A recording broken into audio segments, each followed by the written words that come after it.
Uyghur तुर्क और अन्य मुस्लिम समुदायों ने संयुक्त राष्ट्र और अन्य अंतर्राष्ट्रीय संगठनों से चीन पर दबाव डालने और उइगर लोगों के नरसंहार के कृत्यों की जांच कराने का आग्रह किया है। पूर्वी तुर्किस्तान में नरसंहार शीर्षक वाली रिपोर्ट में चीन को जिम्मेदार ठहराते हुए कहा गया कि कोविड-19 महामारी के बावजूद चीन सरकार अपने राजनीतिक और आर्थिक हितों के लिए उइगर तुर्क और अन्य मुस्लिम समुदायों के उत्पीड़न को जारी रखे हुए है। रिपोर्ट में कहा गया है कि चीनी कम्युनिस्ट पार्टी व्यवस्थित रूप से उइगरों पर अत्याचार और दबाव बनाकर पहले उन्हें आत्मसात होने के लिए मजबूर कर रही है और फिर उन्हें नष्ट कर दे रही है।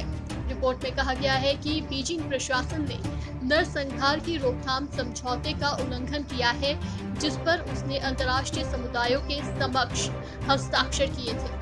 रिपोर्ट में कहा गया है कि पीपुल्स रिपब्लिक ऑफ चाइना के राष्ट्रपति शी जिनपिंग, शिनजियांग उइगर स्वायत्त क्षेत्र के सचिव चेन कवांगू और अन्य अधिकारी इन अपराधों के लिए जिम्मेदार और जवाबदेह हैं। रिपोर्ट के मुताबिक चीनी सरकार ने उइगरों के दैनिक जीवन को नियंत्रित करने के लिए 1.1 मिलियन हान चीनी कैडर पूर्वी तुर्किस्तान को भेजे हैं। उनका काम उइघुर घरों में रहना है।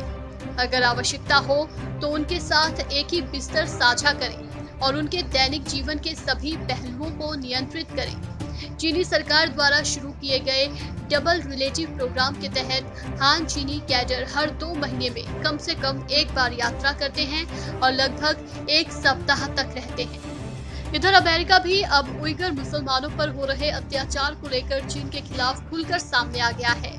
अमेरिकी कांग्रेसी टेड योहो ने चीनी सरकार पर नरसंहार के आरोप लगाए हैं। टेड योहो ने कहा कि चीन के जिनजियांग में नरसंहार हो रहा है।